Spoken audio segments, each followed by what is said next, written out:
Hi, I'm Crazy Wolf. Nice to meet you. Don't touch me. First, let me get some updates out of the way. If you're wondering where the game content is, don't worry. I have some for you. Actually, I have quite a few new videos for you if you haven't heard about the new channel yet. Oh yeah, I have a new channel. Well, okay, it's not my channel, it's a collaborative one I co-manage with some friends, but if you need your gaming fix, I'll gladly point you to the link in the description. Now, as for my channel, I've been unsure really what I want to do here. I'm trying to get back into making music, and I'm building up the inspiration to make a full album of songs, but I also want to use my voice.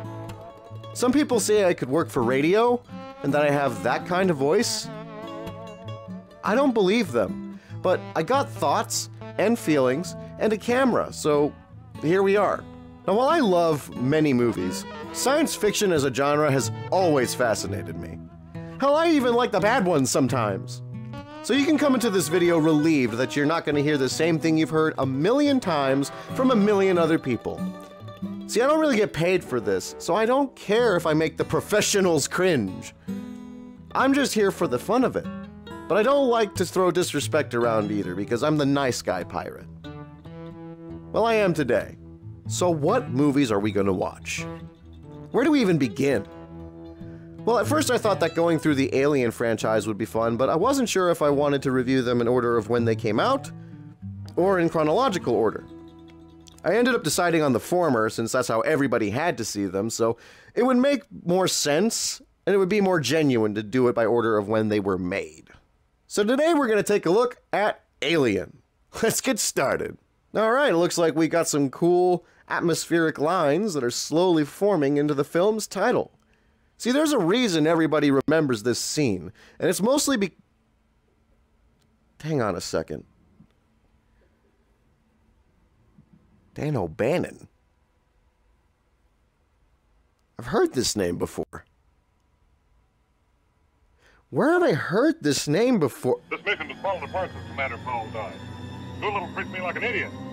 Yeah, there's the third. And Boiler punches me in the arm when no one is looking. I'm tired of being treated like an old wash rag. Oh, shit. Guys, I'm sorry. I'm postponing the Alien review. We got something more interesting to talk about. And honestly, it would make more sense to talk about this first anyway, since this movie came out before Alien did. So let's talk about this other movie. Let's talk about Dark Star. Let's get some music in here, Beta. Sure thing. Ah, that's nice.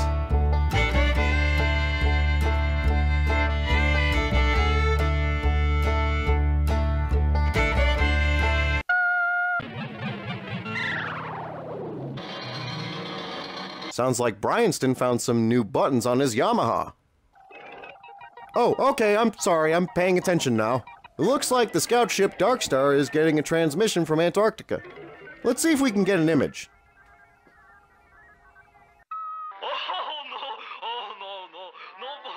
Oh shit, that's not right.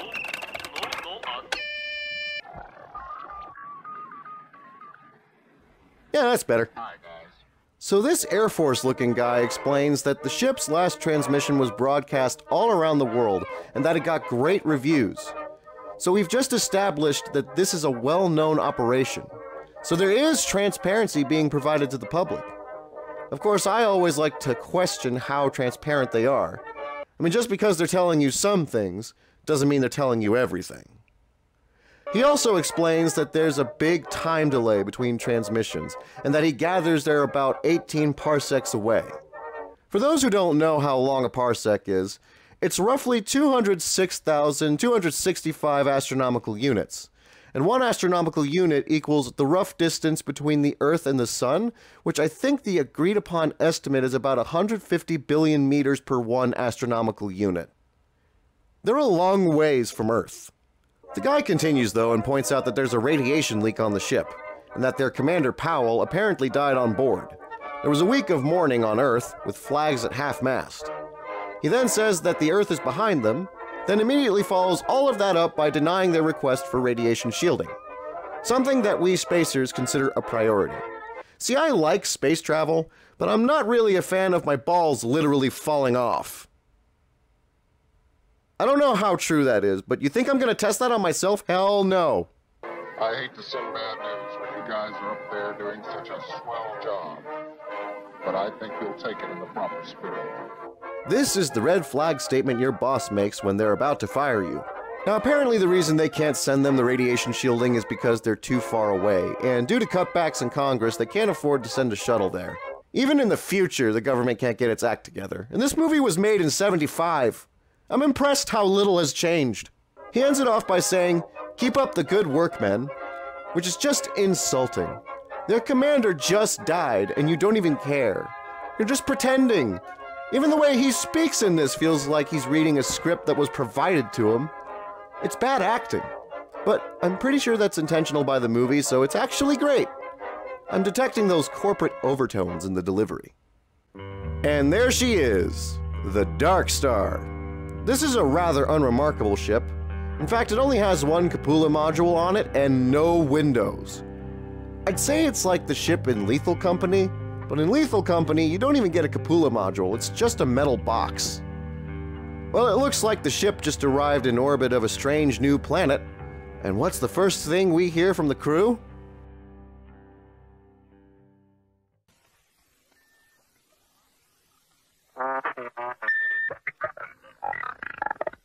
Oh shit. Hang on. Okay, can you try that again? I didn't catch that. Oh, son of a bitch.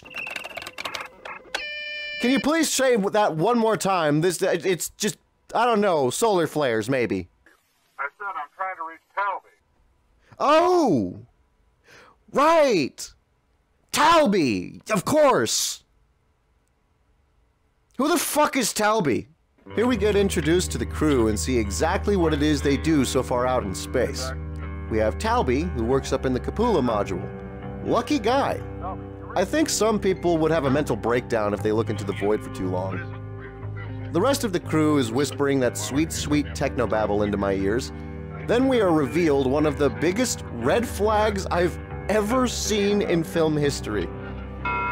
Bomb bay systems operational.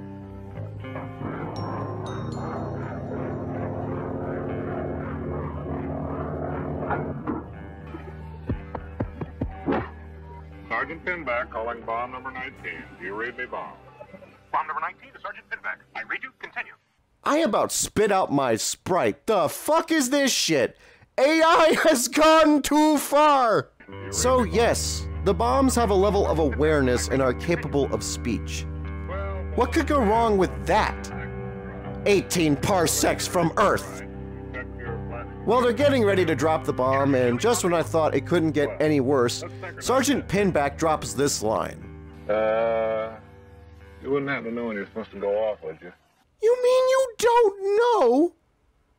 You are the human element of the mission, and you don't know? Whatever, they release the bomb, hyperdrive away, and the bomb detonates. Goodbye, planet. So we learn that the crew's big mission is to scout ahead of colony ships and scan for unstable planets, then destroy them if necessary for safe colonization. I wish I had a job like that. Of course, piracy isn't so bad either.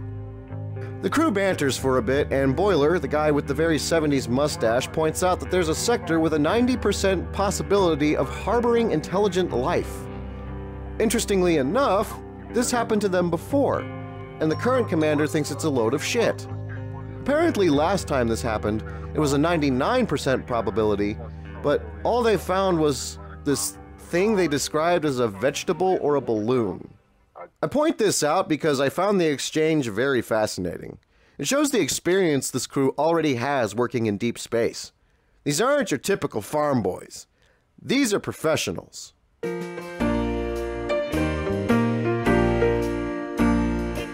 The current commander isn't having any alien nonsense, though. He wants to blow something up.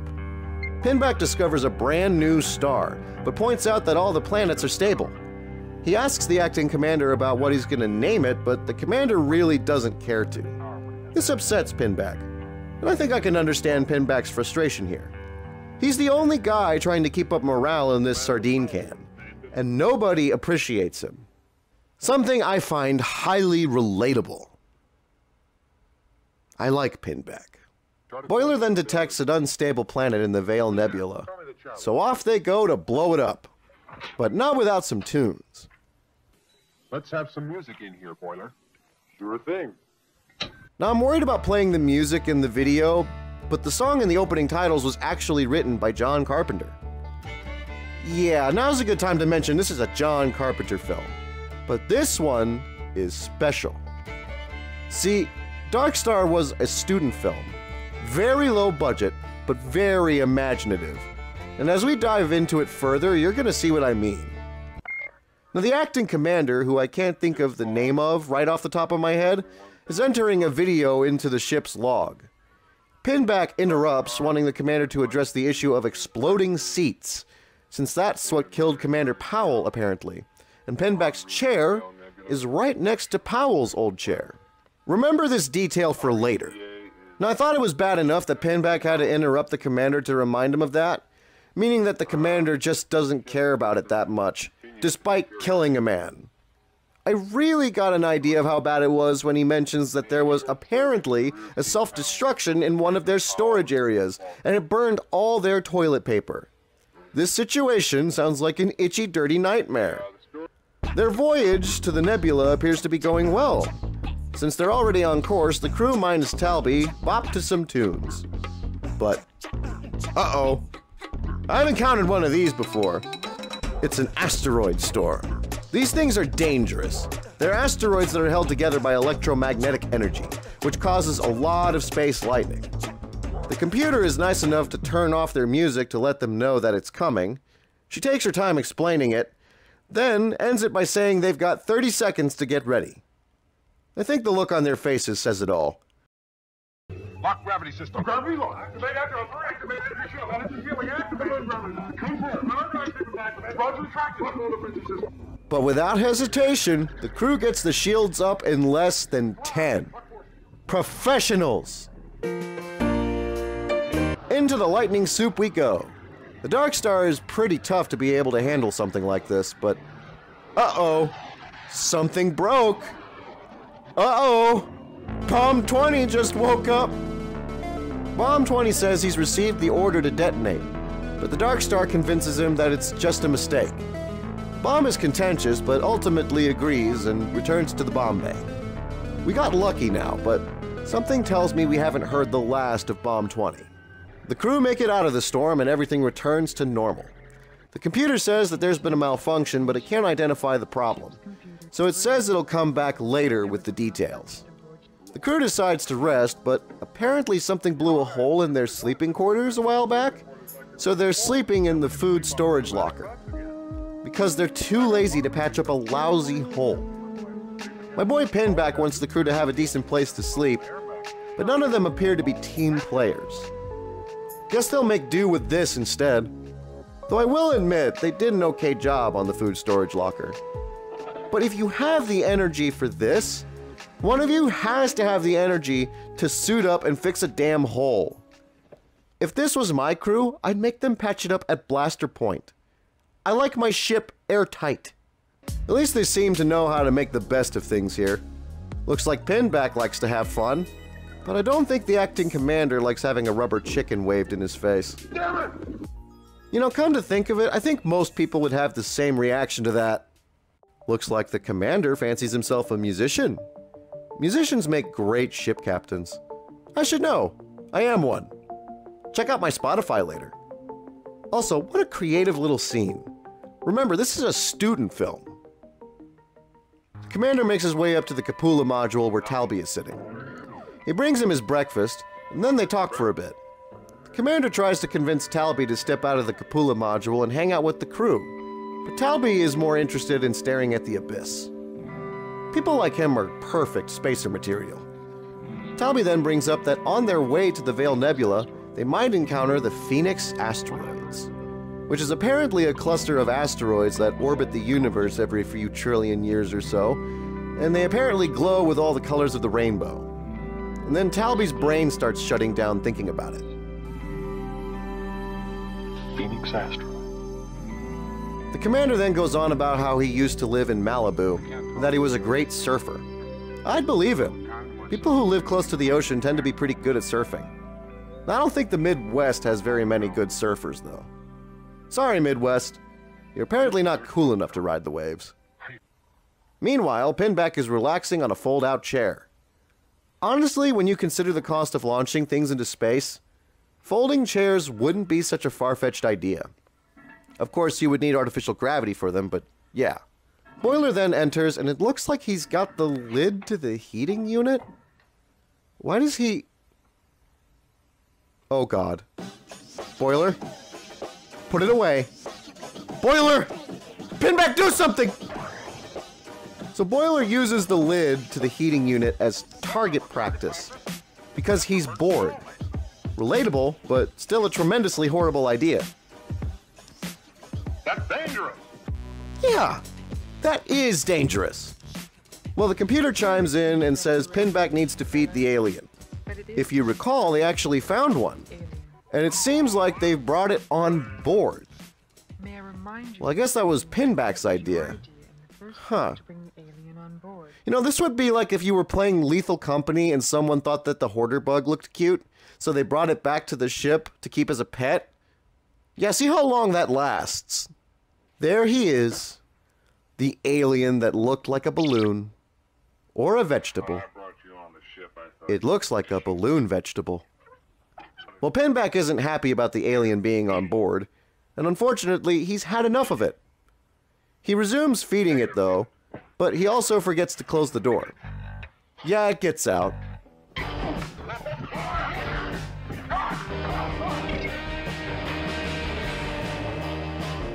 Pinback tries asking it nicely to go back into its cage, and it bites him. The appropriate response, I think. Then the idiot tries a squeaky mouse toy. The creature eats it. It then bites Pinback again. Pinback gets annoyed, so he grabs a broom. The alien is gone now. Well done, Pinback. This entire thing was your doing. Pinback tries to find the creature, but it finds him first. Pinback hits the alien with the broom, but I don't think it liked that, because then the alien starts hitting Pinback with the broom. Yeah, this is turning into a live-action Looney Tunes in space kind of thing, and I'm here for that. The alien runs away, so Pinback chases it into the ventilation system of the ship. And stop. Okay, I've been withholding some information from you guys. Remember when we were gonna watch Alien? Remember that name, Dan O'Bannon? Well, Dan was credited as the writer for Alien, but most people remember Ridley Scott or H.R. Geiger for their contributions. Nobody really remembers Dan, at least unless you're a hardcore sci-fi fan like me. Well, here's why we're watching Dark Star. Pinback is played by none other than Dan O'Bannon himself. That's right. You're watching the guy who wrote Alien chase down an alien on a spaceship. Dan even has a co-writer's credit for Dark Star along with John Carpenter. Check it out. This thing is a hell of a portfolio piece for the guy. Top that with the fact that this came out before Alien, and boom, we have an unofficial prequel in the Alien universe. Now I know what you're thinking. Crazy, that's a dumb theory. Yes, but I'm the captain, so shut up. But if you think about it, this could be the earlier days of space travel in the Alien universe. I mean, you've got those corporate and oppressive sci-fi overtones, and the aesthetic looks like it would fit in with the Alien universe. I mean, look at those jumpsuits. Look at this spaceship. Oh, wait a minute. Their jumpsuits have names. So what's the... Oh! The commander's name is Doolittle. I think they even said it a couple times, but I must have missed it. Must have gone over my head completely. Well, now we know. The one argument that I could think of that this wouldn't take place in the same universe as Alien is the hyperdrive. See, in Alien, they just got stored in cryosleep, but Darkstar has a working hyperdrive. Now, it's possible the technology was so limited that only scout ships and certain classes were allowed the technology, but for all we know, the hyperdrive itself could be unstable. The ship is holding on with duct tape and a dying dream. Imagine if some of these scout ships had hyperdrive malfunctions that killed their crews. That's an easy way to deem the technology unsafe for commercial space travel, meaning companies like Weyland-Yutani wouldn't be allowed access to the technology. But that's my headcanon theory, and it's not actually true. I made it up. But this movie is worth the price of admission just to see the guy who wrote Alien doing all of this. Okay, I'm gonna stop now. Back to the movie. It's about to get really good. Pinback hunts the alien inside the ship and finds himself at a dark pit. He uses a wooden board to make a bridge and carefully makes his way across. He finds the alien in the emergency airlock, but it attacks him and flees. It also takes the board away? Oh Jesus, it is intelligent. It played him like a damn fiddle. Pinback decides that he's not going to get shown up by the possibly sentient tomato and makes his way across the deep pit of death. Unfortunately, one of the crew members needs to use the elevator, meaning Pinback is about to have a worse day than he's already having.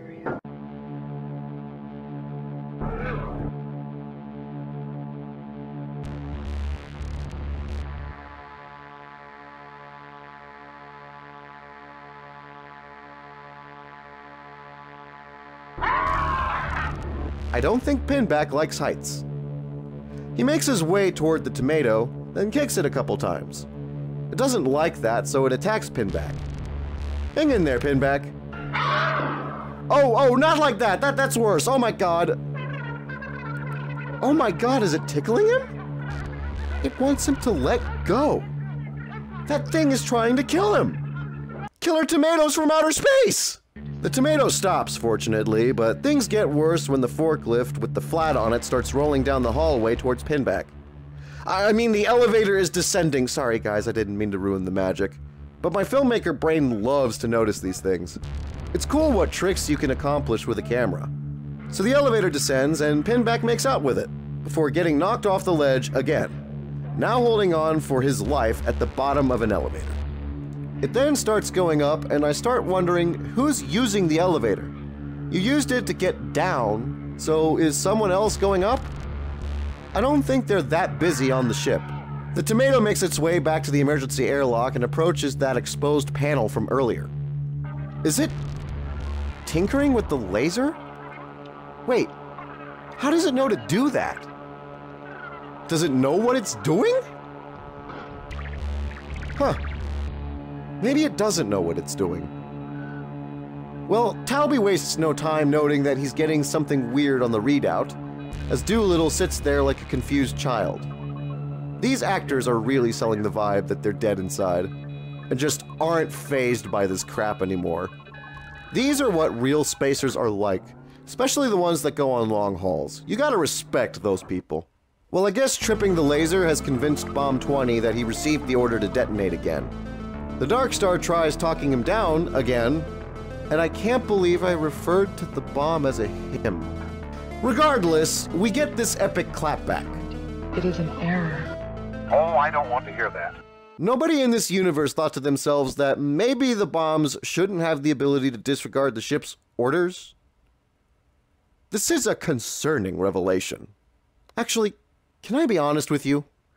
Now, I understand from a realistic standpoint that talking bombs are just not a practical idea. But from a filmmaking perspective, I love it.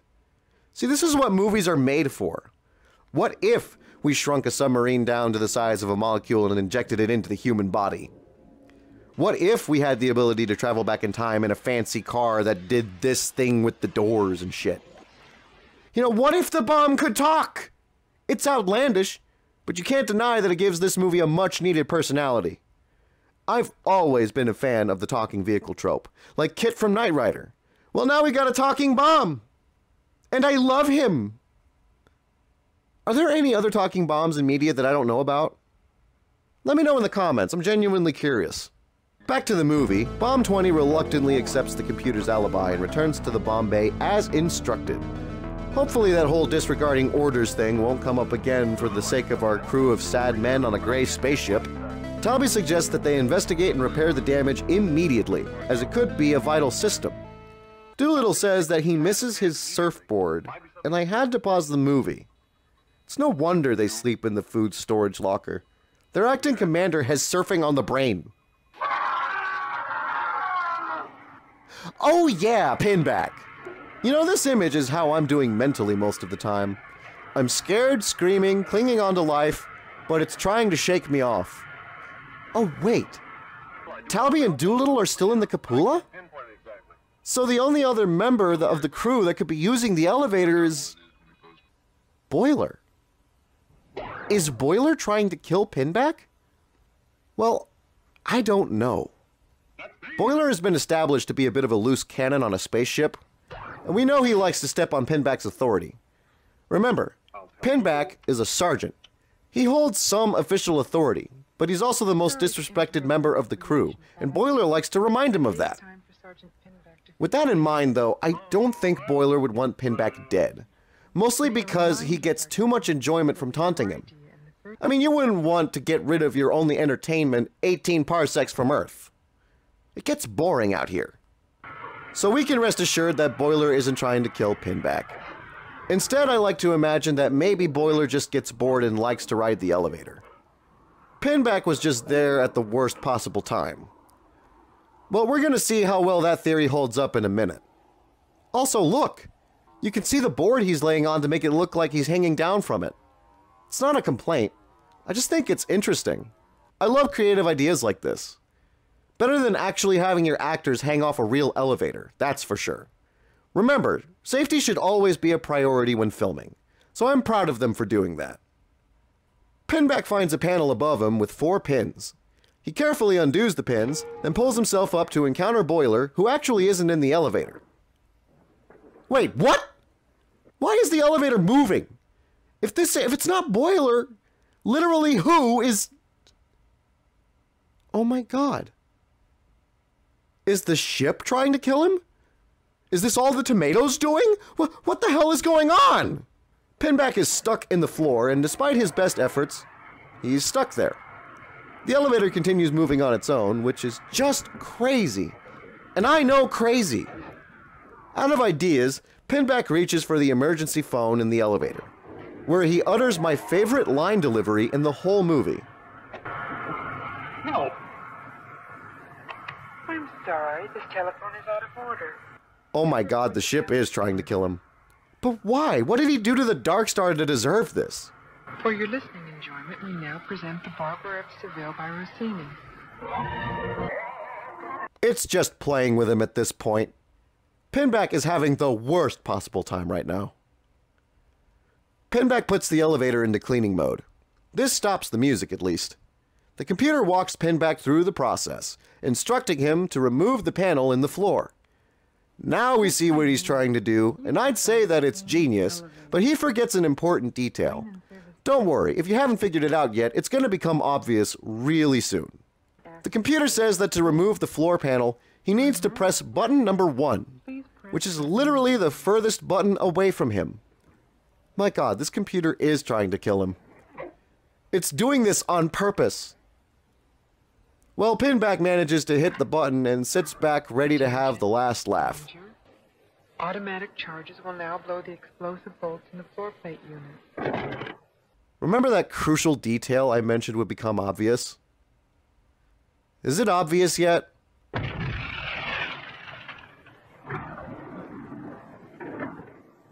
How about now? Okay. Few questions. Why are there explosive bolts in the elevator? I mean, wouldn't that be a huge safety hazard, especially on a spaceship? Furthermore, that was step 1 of the cleaning mode. What backwards way did the designers of this ship think cleaning an elevator would be like? Wait a second. They're in space! They don't even need the damn elevator! Just have an empty shaft with no gravity in it. I've seen that design so often in Space Engineers, and it is much more efficient than a frickin' elevator. Well, the correct answer to all of that is, really, none of it matters. It's not the kind of movie we're watching. I mean, the bombs can talk back to you in this universe. I honestly feel stupid trying to criticize it. See, Dark Star is special in that it wants to have fun with the concept, and that's it. And you can feel that student film charm as everyone involved is just having a lot of fun with this. Now, I've heard this movie described as boring, and that's fair, but I'd argue that the slower pace actually makes the film feel more authentic. See, space travel isn't glamorous or exciting like all those other sci-fi movies make it out to be. Oftentimes, it feels like this. Think about it. Even if you wanted to go to space, all your life, imagine finally achieving that. How long do you think until that excitement just wears off? Then what?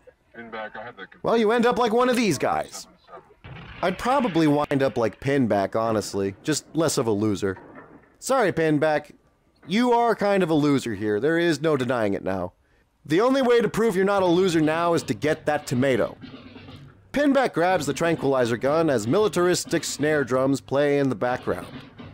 This is how we know Pinback isn't messing around anymore. He finds the tomato and readies his weapon. Now it's time to go sleepy by, you worthless piece of garbage.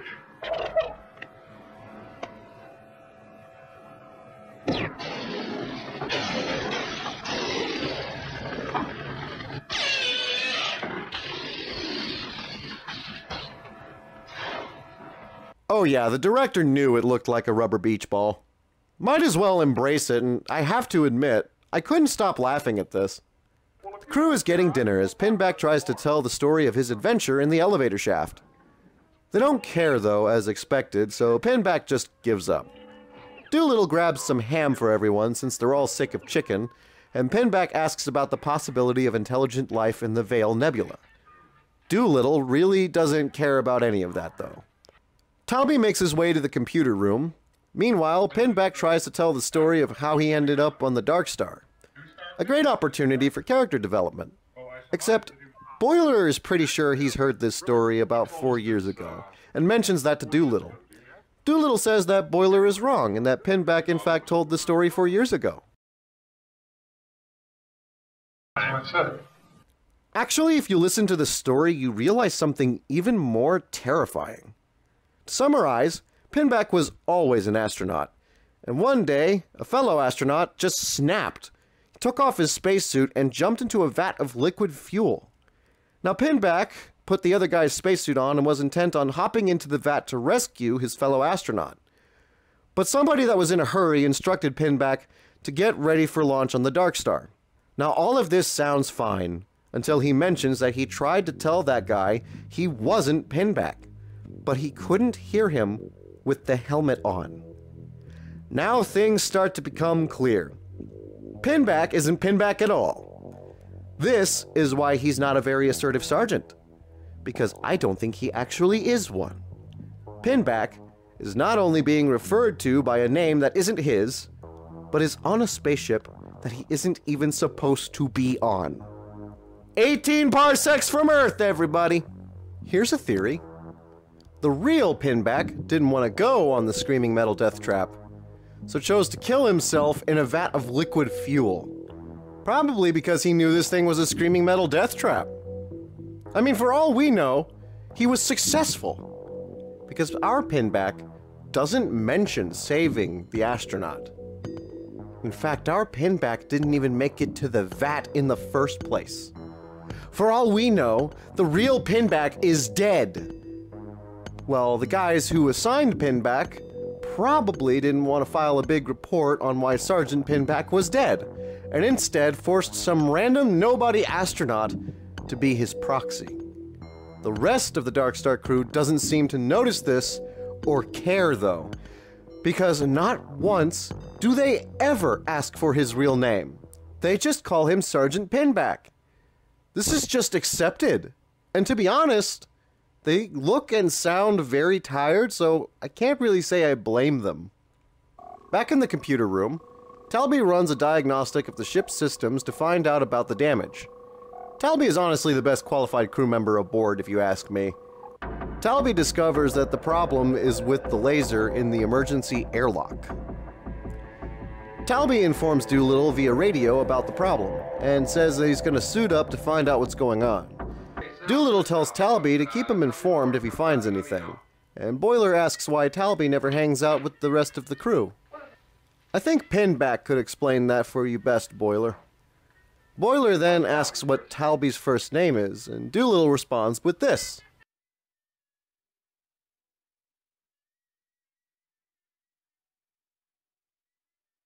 My first name. This dead look on Doolittle's face is priceless, and is a big reason why I absolutely love this movie.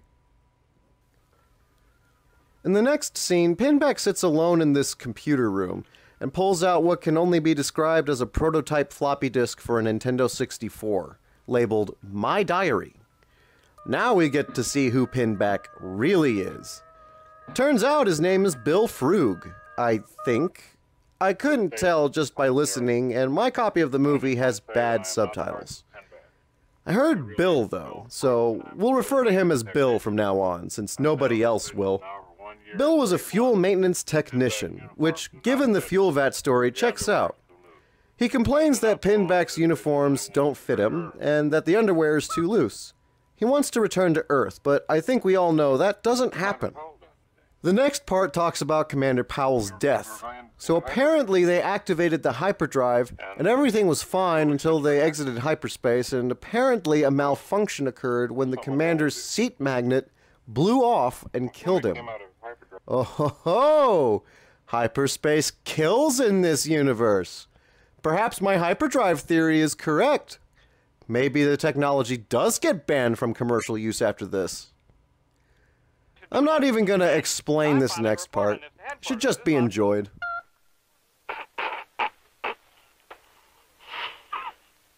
I went up to Doolittle in the hall today.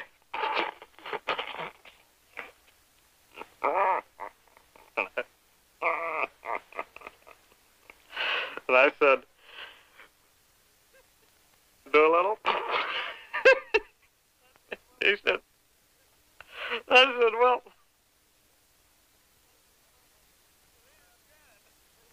and he didn't get it. Neither did we, Bill. Neither did we. You can start to see Bill lose his mind over time as the diary progresses. He goes on a rant about how everyone disrespects him, and he lays it all out on the table. If only he was brave enough to say this to their faces. I'm tired of being treated like an old wash rag. Okay, I love that line. It's stupid, but I love it. Bill then takes a deep breath, adjusts his hair, readies himself, hits record, and leads his latest entry with this. I do not like the men on this spaceship. I remember this quote when I play Lethal Company with Eno. You bastard.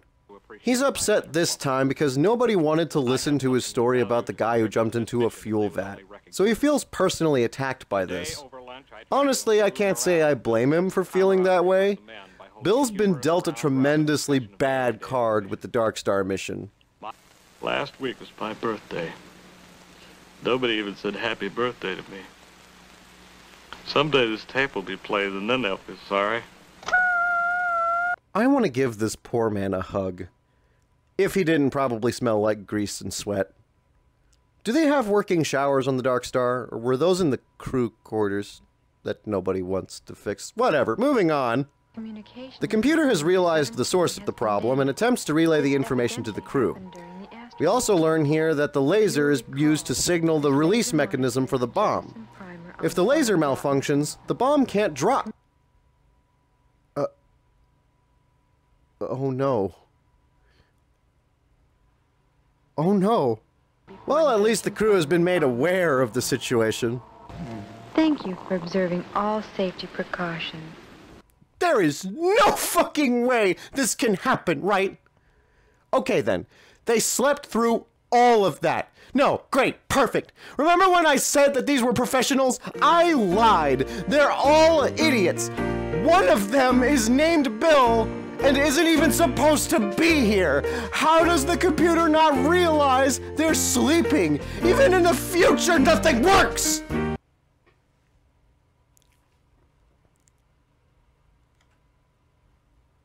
Sorry, I'll stop yelling. The good news is that Talby is on the job, with his plastic toy space helmet. The Dark Star enters the Veil Nebula and arrives in orbit of Boiler's unstable planet. There's a bit of dialogue I found interesting here. See, they say the planet is going to spiral into the sun in the next 12,000 rotations or so. Apparently their concern is that if the planet flies into its star, it'll cause a supernova. Let's simulate what happens if a planet falls into a star.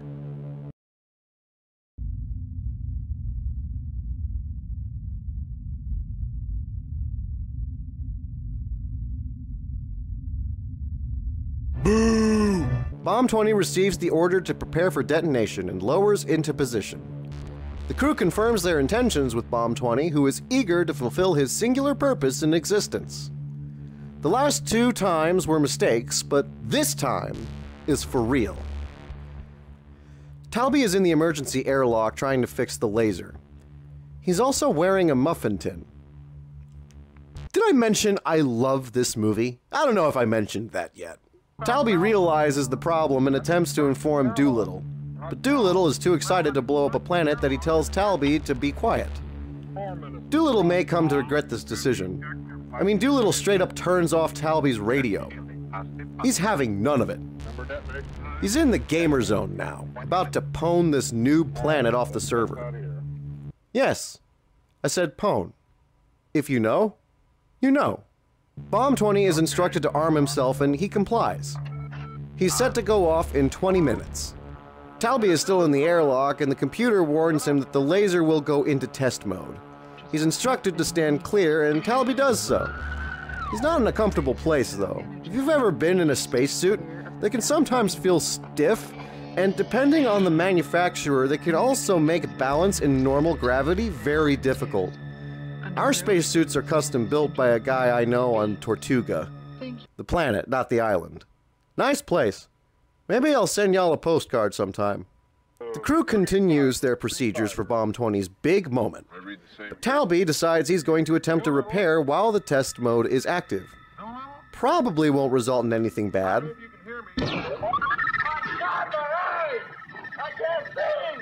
Attention, attention. The laser has malfunctioned. Under no circumstances enter the path of the beams. To do so will cause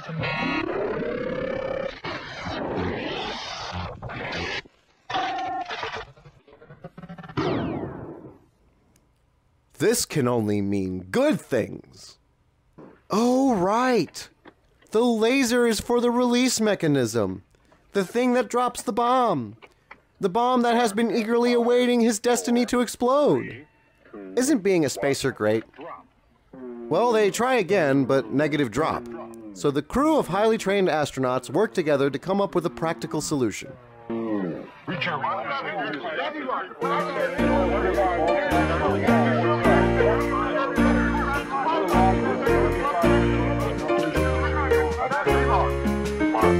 Five, 4, 3, 2, 1, drop.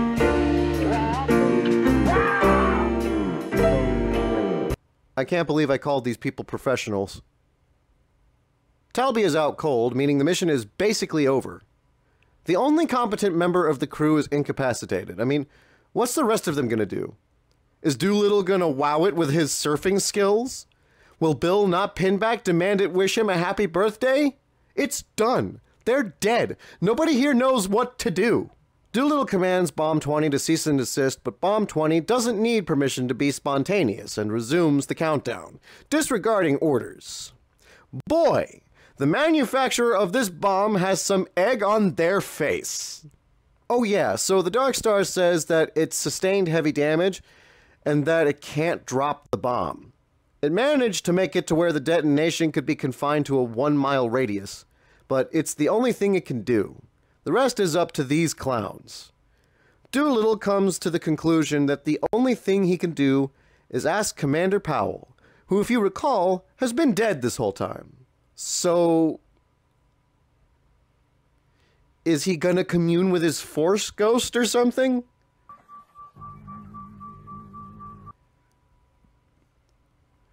Oh. This is about to get really dark, isn't it? Oh my God! It's Walt Disney! I can't wait for Doolittle to explain this away. This changes the dynamic in terrifying ways. The implications of what's been presented here are now a lot darker than initially speculated. First, let's start with the obvious. Everyone kept referring to Powell as if he was dead. They went into hyperspace, came out of hyperspace, his chair magnet exploded, Powell dies. This is the lineup of events we understand. So how is he here and communicating? Dead people can't do that. So they must have frozen him as a way of keeping his injuries from killing him. So he's actually alive, not speaking beyond the grave or anything like that. So, if Powell is alive, then why doesn't Earth know about this?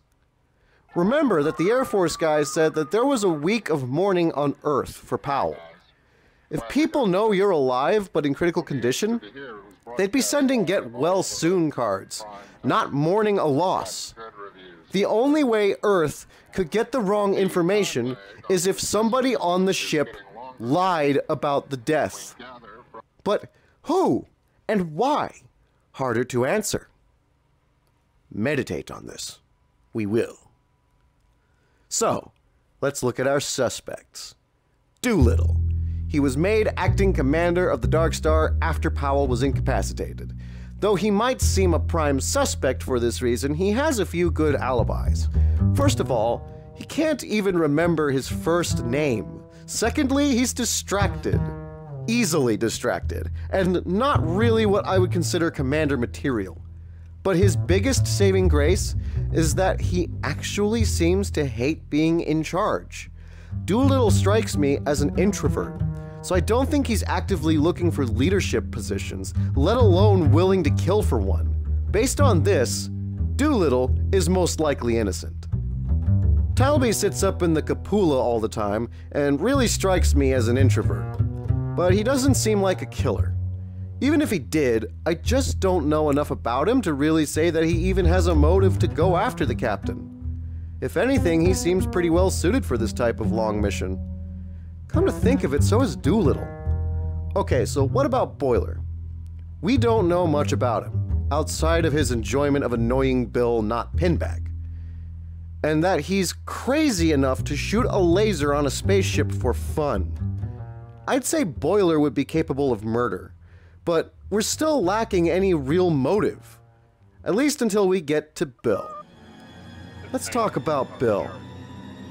Bill was a fuel maintenance technician who was wrongly identified as Sergeant Pinback and forced to leave on a deep space voyage he didn't even want to be on.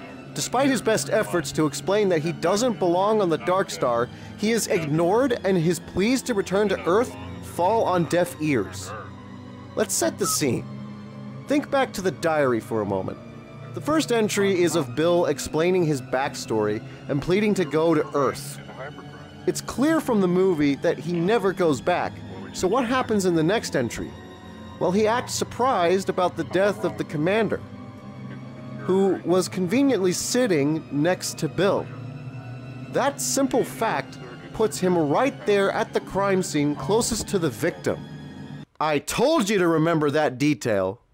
Didn't I tell you to remember? I told you. I told you. Being a fuel technician, I imagine he would have some technical knowledge, and technicians, like engineers, might have a few fancy tricks that they know, like frying somebody's seat magnet during a hyperspace jump.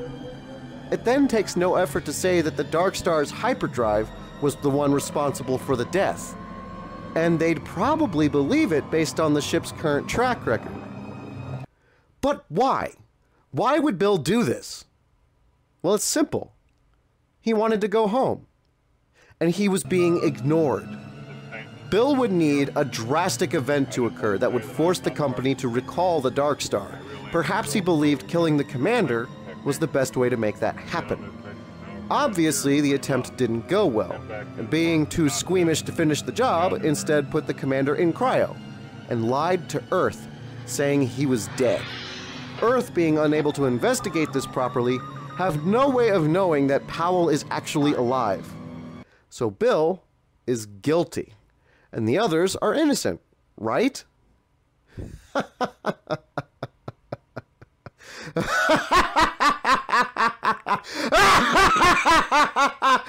Wrong. Doolittle is the one who suggests to the crew that he speak to the commander.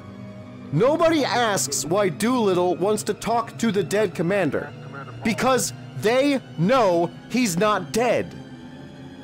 Do you know what's worse about all of this? Is that their attitudes toward one another are spot on to suggest this was the case. See, Bill convinces them that they can all go back to Earth when Powell is dead. But when Bill's murder attempt fails, and he can't finish the job, also that the Dark Star is not getting recalled and Doolittle gets promoted to the new commander, the mission, as far as the company is concerned, can continue. Now, the crew hates Bill and start calling him Pinback as a sign of disrespect for essentially making their lives worse. Bill, throughout the entire movie, tries to regain their favor through superficial means, but all of these attempts fail because the crew hates him that much. Why else are we being shown all of this? Why did we need to see Bill's diary? Why was the detail of Bill's seat being next to Powell's so important? Or the detail that Powell hadn't spoke to anyone in a long time, possibly because of the guilt? They can't just be gags, right? Is this the secret story behind the story? Or is this just me getting way too invested in this student film? Let me know your thoughts in the comments. I'm genuinely curious to hear what everyone thinks about this theory. Okay, hi, so this is me in post. So, as I was going through the film clips, I actually realized that there was a scene that I missed. There's just a few lines of dialogue that went by really quick that I guess I just glanced over. But I'll play them for you here just because I think it's a little more damning. See here, Pinback says that Doolittle actually assumed command, which is odd because I didn't think he would. But the way that he's talking about it, it sounds like he's angry. In fact, he mentions that it should have been him that's taken command. Did I just discover an even greater motive? Doolittle says that he's assuming command of this ship, and I say he's exceeding his authority because I'm the only one with any objectivity on the ship, and I should be the one to assume command. So I'm filing a report on this to headquarters. This is a lot of... I'm the only one with any objectivity on the ship, and I should be the one to assume command. I'm the only one with any objectivity on the ship, and I should be the one to assume command. And I should be the one to assume command. And I should be the one to assume command. Nah, I think I'm overanalyzing a silly student film. It's probably nothing. So, back to the movie. Doolittle explains that Bomb 20 won't release and asks about what they should do. Powell says that Doolittle must answer one question. That question being... Tell me, Doolittle, how are the Dodgers doing? Well, the Dodgers, they broke up. They disbanded over 15 years ago. Pity. So that means Powell has been in there for at least over 15 years. That sucks. I hope we never do this to people. Doolittle tries to keep Powell focused on the emergency at hand. Then Powell says, Why don't you have anything nice to tell me when you're not great? if my attempted murder theory holds any water, it's safe to say Powell isn't aware of any of it. And probably for the best if the crew wants to get away with it. But what I find most interesting is the implication that Powell is only reactivated when something goes wrong. Again, I hope we never do this to people. Doolittle continues pressing for a solution, but Powell has forgotten many things in Cryo. Powell tries his best to remember, but it takes him a while. I love how you can see Doolittle getting anxious. Powell then realizes that the best thing to do is to talk to the bomb. Doolittle says that they are talking to the bomb, but Powell suggests teaching the bomb phenomenology. In other words, it is the study of consciousness. With 6 minutes now remaining, Doolittle dons his spacesuit and exits out the airlock to confront Bomb 20. Doolittle, what the hell are you doing? Dan's line deliveries are gold. it's time for Bomb 20's lesson on phenomenology. There's a lot to unpack with this one. Doolittle asks the bomb how it knows it exists, and the bomb responds that he thinks, therefore he is, and that his sensory apparatus reveals the correct data. Meanwhile, back aboard, Boiler suggests using the laser gun to shoot the release mechanism. A solid plan, really. Bill, however, doesn't trust Boiler's aim and votes against the idea. This causes a conflict between the two as they fight each other.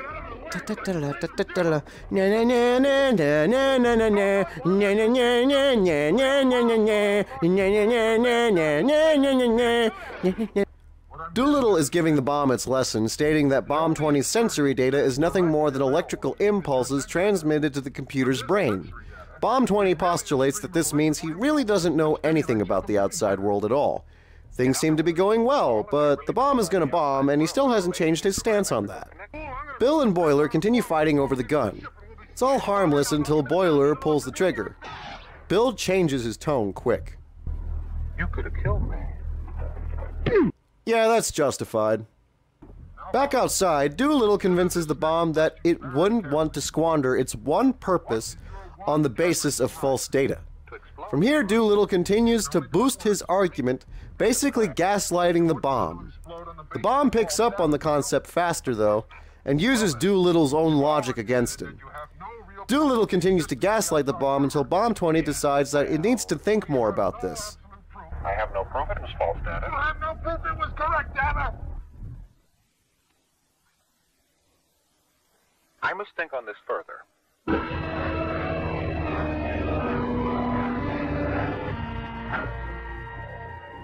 The detonation is aborted, and the Dark Star is saved. Talby wakes up not knowing what just happened, and Bill and Boiler finally chill out. They get back to the control room and reach Doolittle over the radio. Doolittle says it's too much trouble to get into the dorsal airlock, so decides to take the emergency airlock instead. He asks Bill to open the door, and unlike HAL 9000, Bill opens the door, blasting Talby out into space. At least he's wearing his raincoat. Doolittle gives chase, attempting to catch up to Talby. In the meantime, Bill tells Bomb 20 to prepare to receive new orders. But it snaps back at Bill, saying that he is false data, and so it chooses to ignore him. Doolittle and Talby aren't aware of this happening. Bomb 20 then starts reciting verses from the Bible and comparing itself to God. Doolittle taught the bomb a little too well. Bill tries to talk to the bomb. The bomb has another idea.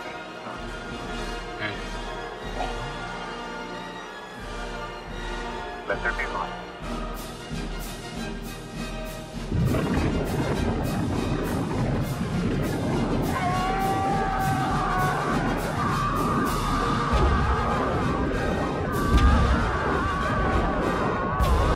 So, the Dark Star has been destroyed, and now Doolittle and Talby are floating away from each other. The two discuss what just happened and quickly come to accept that this is just how they die. Sadly, Bill and Boiler didn't make it, but Powell survived at least. There he goes. Yeah, the skipper always was lucky. With my theory in mind, I laughed really hard at this line. Doolittle realizes that he's falling toward the planet and that he's going to burn up in the atmosphere. Talby turns around and sees glowing lights in the distance. It's the Phoenix asteroids. Talby got to see them, and now he will be part of them for eternity. As for Doolittle, he finds himself a piece of scrap and comes up with a fun idea.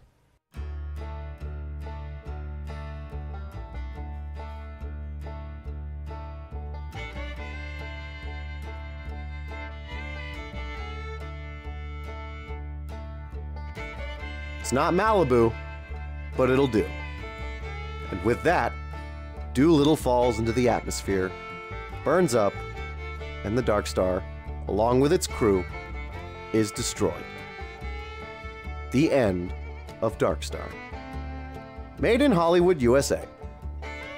And that was the movie. So let's go over my thoughts. Firstly, I think this movie has a lot of charm. Not in the same way as something like The Last Starfighter, but its own unique charm. that makes these characters feel more like people, and less like cartoon characters. I appreciated that they went for at least some level of authenticity when portraying space travel.